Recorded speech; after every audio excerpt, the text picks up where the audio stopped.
दोस्तों आज मैं एक ऐसी कहानी लेकर के आया हूँ जिसको सुनने के बाद आप कल्पना ही नहीं कर सकते हैं कि क्या ऐसा भी हो सकता है क्या।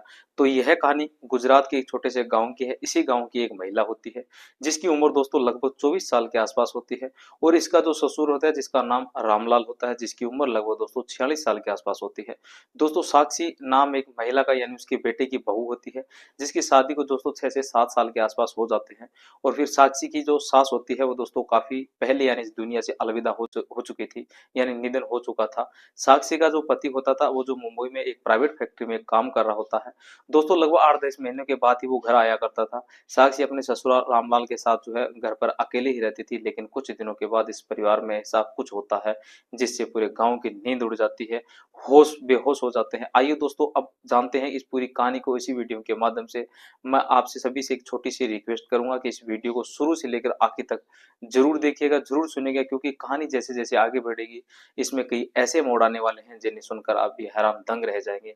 लेकिन दोस्तों कहानी शुरू करने से पहले आप सभी से मेरा एक निवेदन है, अगर आप हमारे चैनल पर पहली बार विजिट कर रहे हैं तो कृपया चैनल को सब्सक्राइब कर लीजिएगा और वीडियो को दोस्तों इसके साथ साथ लाइक भी कर दीजिएगा। दोस्तों हम इसी चैनल पर आपके लिए एक ऐसी रोमांचक रहस्य सस्पेंस से भरी कहानियां लेकर आते रहते हैं। तो दोस्तों अब बिना समय गंवाए कहानी की शुरुआत करते हैं। दोस्तों इस कहानी की शुरुआत होती है साक्षी के बचपन से। साक्षी अपने माता पिता की दोस्तों इकलौती संतान, इकलौती जो बेटी होती है। साक्षी के जन्म के बाद साक्षी के माँ की कोई संतान नहीं होती है, कोई पुत्र या पुत्री नहीं होता है, इसलिए साक्षी के माता पिता जो है साक्षी को बड़े लाड प्यार से पालते हैं। और साक्षी के जो पिता होते हैं वे साक्षी की हर जरूरत को पूरा करते हैं और उसे उतना ज्यादा प्यार करते हैं क्योंकि इकलौती बेटी भाई प्यारी तो होती है। तो दोस्तों जो आप जो है इसी लाड प्यार की वजह से जो है साक्षी को बर्बाद कर दिया होता है। वही साथियों धीरे धीरे दोस्तों धीरे धीरे समय जैसे जैसे गुजरता जाता है, साक्षी जो है कक्षा 11वीं में पढ़ने लगती है और जिस विद्यालय में वह पढ़ती थी उसी विद्यालय में एक उमेश नाम का लड़का होता है। वह भी उसी स्कूल में पढ़ता होता है और साक्षी और उमेश दोनों एक दूसरे से प्यार करने लगते हैं। यूं कहें कि साक्षी जब भी विद्यालय से घर आती थी वह अपने पिता का मोबाइल लेकर के उस उमेश से बात करने करती रहती थी और विद्यालय में यह दोनों साथ में रहा करते थे।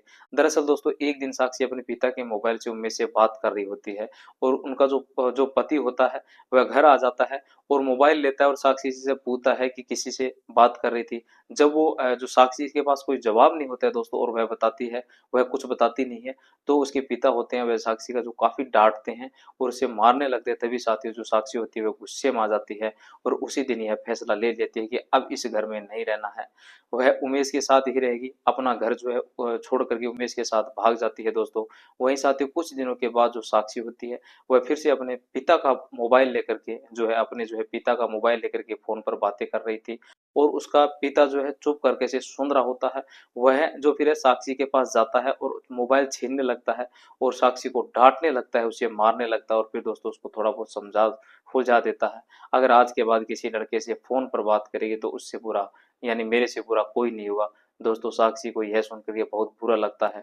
साक्षी दोस्तों उसी दिन सोच लेती है कि मैं जो है घर जो है छोड़कर चली जाऊंगी और जैसे ही साथियों साक्षी के माता पिता को ने जो है साक्षी को डांटा मारा और फोन से बात करने के लिए मना किया, साक्षी जो होती है काफी गुस्से में कमरे में चला जाती है और सोचने लगती है कि जैसे ही मेरे माता पिता घर से जाएंगे वह यहाँ से भाग जाएगी। और ऐसा ही दोस्तों दरअसल करती है। दरअसल कुछ देर बाद जो है साक्षी के माता पिता खेत पर काम करने चले जाते हैं। जैसे ही वह जो है साक्षी जो है अकेली होती है, घर पे वह जेवर और कपड़े लेकर के पैसा वगैरह जो भी होता है, जो भी से मिलता है, वह एक बैग में जो है पैक कर लेती है और उमेश के साथ दोस्तों भाग जाती है। जब उमेश जो है जो साक्षी को लेकर के शहर भाग जाता है और वहाँ यह लोग शादी कर ले यानी 4 साल तक का समय बिताते हैं शादी करने के बाद। जब उमेश और साक्षी के सारे पैसे खत्म हो जाते हैं तब उमेश और साक्षी को कहता है कि मेरे पास हमारे पास पैसे नहीं है, यहाँ पर जो भी है कोई भी काम भी नहीं लग रहा है, क्यों ना करें हम लोग घर चलना चाहिए। अब हमें जो है हमारे पास पैसे नहीं है। साक्षी भी उमेश की बातों को मान लेती है। अब जो है दोस्तों फिर उमेश अपनी पत्नी साक्षी को लेकर के गाँव आता है। साथियों उमेश के गांव में जो है इसका पिता जो है रामलाल था, जिसकी उम्र दोस्तों लगभग 46 के आसपास होती है। उमेश की माँ की जो काफी साल पहले खत्म हो चुकी थी। इसका पिता ही अकेले घर पर काम करता रहता। साक्षी को देखने में दोस्तों बहुत खूबसूरत थी, जवान थी। उसकी दोस्तों उम्र लगभग 24 साल के आसपास होती है। अब जैसे ही इसका जो पिता है रामलाल साक्षी को देखता है वह तुरंत ही उसे घर के अंदर लाता है और कहता है ठीक है बेटा, तुम लोगों ने जो किया वह बहुत अच्छा किया, घर पर रहो और अच्छे से मुझे रोटी बनाकर खिलाओ और मुझे कोई दिक्कत नहीं है। कुछ दिनों बाद दोस्तों साथियों जो जो उमेश था वह काम के सिलसिले से मुंबई फिर से चला जाता है और पत्नी को समझा देता है कि वह घर पर पिता के साथ रहे और कुछ दिनों बाद मुंबई से आ जाएगा। अब जो है घर में दोस्तों साक्षी और उसका ससुर रामलाल दोनों ही रहा करते थे। दोस्तों धीरे-धीरे समय गुजरता है, धीरे-धीरे वक्त गुजरता है। दरअसल जो रामलाल था वो घर में जो है खेती किसानी का काम करता था और उसमें जो है 4 भैंस पाल रखी थी। दोस्तों उनका दूध निकालता था और डेयरी में बेच दिया करता था। दरअसल इसी तरह से इनका जो है समय गुजर रहा था। सो साथियों साक्षी थी वह दिल्ली चला गई थी कमाने खाने के लिए, काफ़ी अकेला रहा करती थी क्योंकि उसका जो पति था वह 8-10 महीने के बाद आता था। तो दोस्तों 1 हफ्ता जो है रह कर के फिर भी जो है मुंबई वो चला जाता है।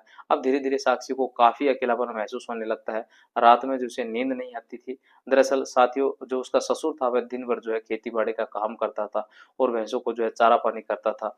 फिर उसके बाद दोस्तों थक-हार करके सो जाता था। इसी तरह से दोस्तों इन लोगों का यह सिलसिला लगातार जो है बराबर चलता रहा।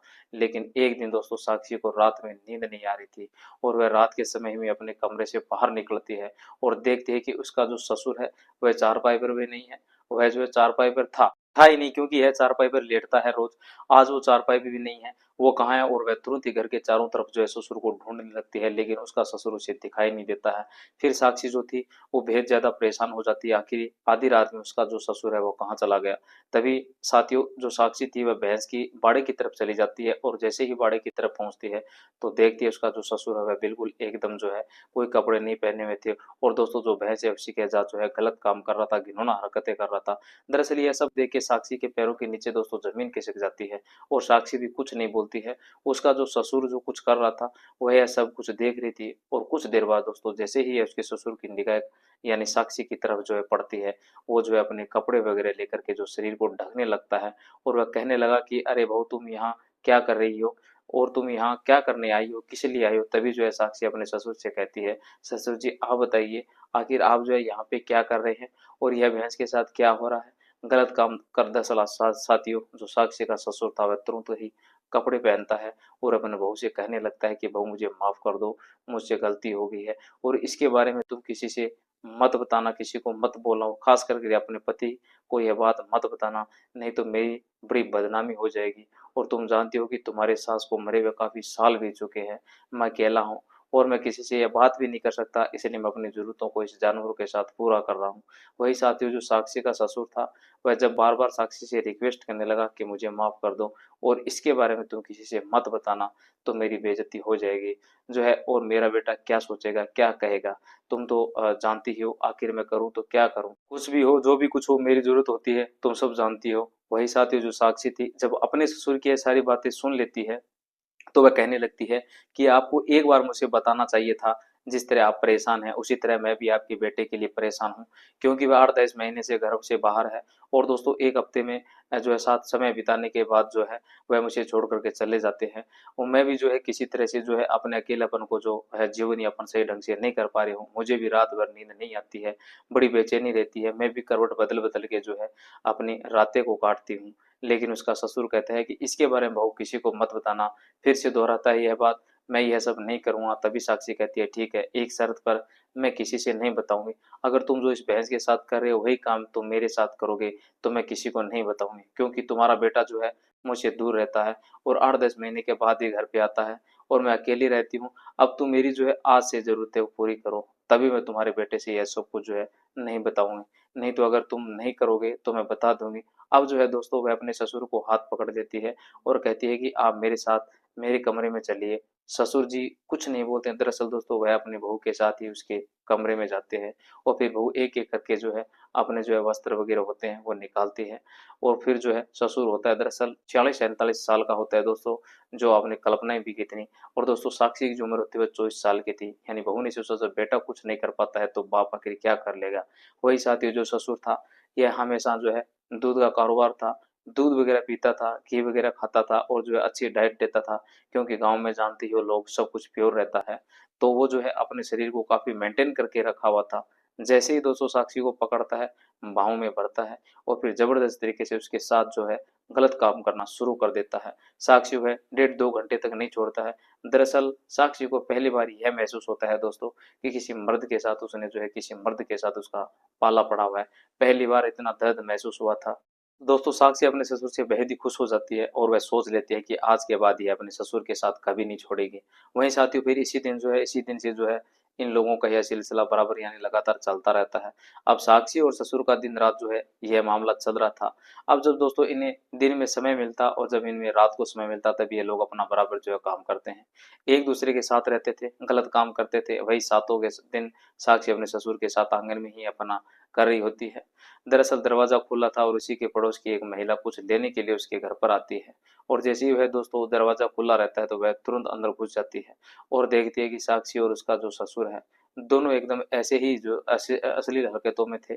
और दोस्तों वह यह सब देख करके वह दबे बम बाहर निकल जाती है और आसपास के जितने भी औरतें थी उन सबको बताने लगती है। तो रामलाल है दोस्तों अपनी बहू के साथ जो है गलत काम कर रहा है। और धीरे धीरे जो रही बात ही पूरे गांव में यानी आग की तरह फैल जाती है। गांव का हर व्यक्ति जो है रामलाल के बारे में जान चुका था कि वह अपनी बहू के साथ जो है गलत काम कर रहा है और बहू भी बराबर उस अपने ससुर का साथ देती है। अब दोस्तों रामलाल जब भी घर से निकलता तो गांव वाले लोग जो है रामलाल के ऊपर हंसने लगते थे और तरह तरह की बातें करने लगते थे। और इसी तरह से जब साक्षी भी घर से बाहर जाती थी तो दोस्तों गांव की तरफ जब खेत वगैरह में जाती थी तमाम जो है बहुत सारी औरतें जो है साक्षी के बारे में बातें करना शुरू कर देती है। वहीं पर जब कुछ दिनों के बाद जो साक्षी का पति उमेश था वह घर पर आ जाता है। साक्षी अपने पति के साथ 3-4 दिनों तक अच्छी तरह से समय बिताती है। और इधर जैसे ही उमेश घर आता है साक्षी और उसका ससुर रामलाल नहीं मिल पाते थे। वहीं साथियों उमेश को घर आए हुए जैसे ही 5-7 दिनों का समय बीत जाता है। अब उधर से जो ससुर रामलाल होते हैं वह अपनी बहू से नहीं मिल पा रहे होते हैं। वह जो है बेहद परेशान हो जाते हैं। आखिर वह अपनी बहू से मिले तो मिले कैसे। उमेश एक दिन जो है दोस्तों गांव के चौराहे पर बैठा हुआ था। तभी गांव के जो कुछ लड़के जो हैं बैठे हुए थे उसके पास और वहीं गांव में जो है उमेश और उसकी पत्नी के बारे में तमाम तरह की बातें कर रहे थे। उमेश अपनी पत्नी को संतुष्ट नहीं कर पाता इसलिए जो है उसकी पत्नी उसके पिता के साथ जो है गलत काम करती है। और कहीं से उमेश के कानों में यह बात गूंज गई। अब जो है उमेश था जब अपनी पत्नी के अपने पिता के बारे में कुछ ऐसा शब्द सुनता है तो वह काफी ज्यादा परेशान हो जाता है दोस्तों और बर्दाश्त नहीं कर पाता है। गांव के एक ही लड़के से जो है वह झगड़ा करने लगता है। और जब गांव के लोग जब इकट्ठा हो जाते हैं और पूछते हैं उससे कि आखिर बात क्या है तो जब गांव के लोग जो है बताने लगते हैं कि हाँ तुम्हारी जो पत्नी है वह तुम्हारे पिता के साथ बराबर जो है गलत काम करती है क्योंकि तुम बाहर रहते हो इसलिए तुम्हें नहीं पता नहीं है। और इस बात को पूरा गांव जानता है और वह लोग उमेश को समझा देते हैं कि अगर उमेश तुम अगर देखना चाहते हो तो तुम्हारी जो पत्नी है तुम्हारे पिता के साथ जो है गलत काम करती है और तुम एक दिन के लिए अपने घर से बाहर चले जाओ और अचानक आना फिर तुम्हें पता चल जाएगा। उमेश दोस्तों वैसा ही करता है। दरअसल वह घर जाता है अपनी पत्नी से कहता है कि मैं कुछ काम के सिलसिले से शहर जाता हूँ यानी बाहर जा रहा हूँ। मैं 2 दिन के बाद आऊँगा 3 दिन के बाद आऊँगा और फिर जो तुम है अपने मेरे पिताजी के साथ अच्छे से रहना। दरअसल इतना कह करके वह बैग लेकर के दोस्तों चला जाता है। और दोस्तों जो उसका ससुर रामलाल था वह तुरंत ही अपनी बहू के पास पहुंचता है और पूछता है कि बेटा कहाँ गया है, मेरा बेटा कहाँ गए हैं।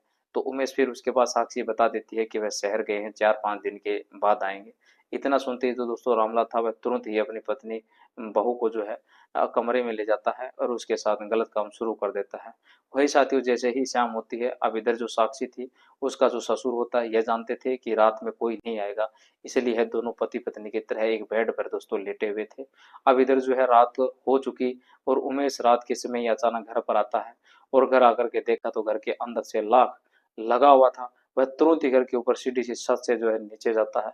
वहां पर दोस्तों वो देखता है घर के आगे से कि ये लोग है जो है बिना कपड़े के उसका जो कमरा है वो अंदर में नोक जो लोक ने लगा हुआ था उसका दरवाजा खुला हुआ। और जैसे ही दरवाजे पर पहुंचता है तो देखता है उसकी जो पत्नी होती है और उसका जो पिता होता है वह दोनों जो है बिल्कुल अश्लील हरकत में लेटे हुए हैं।